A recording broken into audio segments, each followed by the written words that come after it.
let's talk about the mathematical operations we can perform on pointers. So I'm going to declare an array of integers and initialize it with 3 values. Then I'm going to declare an integer pointer and initialize it with this array.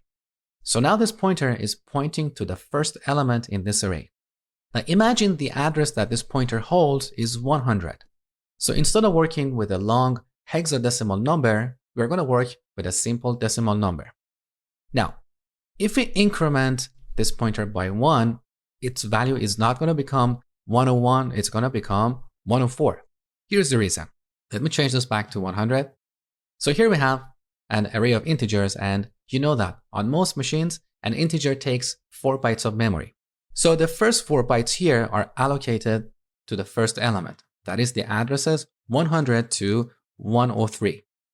Now, when incrementing this pointer, if it becomes 101, it's going to point to somewhere in the middle of the first element. That doesn't make sense. How can we read a value from the middle of an integer?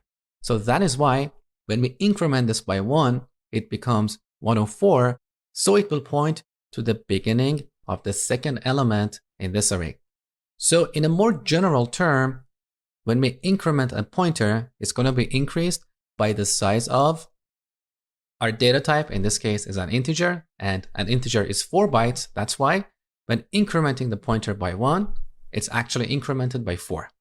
So now, if we print the dereferenced pointer, we should see the second element in this array. There you go, okay? Now, similarly, we can decrement a pointer. Now it goes back to the first position. So when we run the program, we see the first element. Now we can also use the addition and subtraction operators here. So instead of moving the pointer, we can write an expression like this. We can take the pointer and add 1 to it. Then we're going to wrap this entire expression in parentheses. This is going to hold the address of the second element. Then we can dereference that address to get the content. So we see the second value in this array. In other words, what you see over here is exactly the same as saying PTR of 1 or numbers of 1. All these 3 expressions are identical. Obviously, the bracket notation is simpler, it's more concise, it's easier to understand. That's why we should prefer to use this notation. And in fact, under the hood, the compiler rewrites this expression like this. But there's really no reason or no benefit to use the first approach. So it's always better to use the bracket notation. So this is all about addition and subtraction.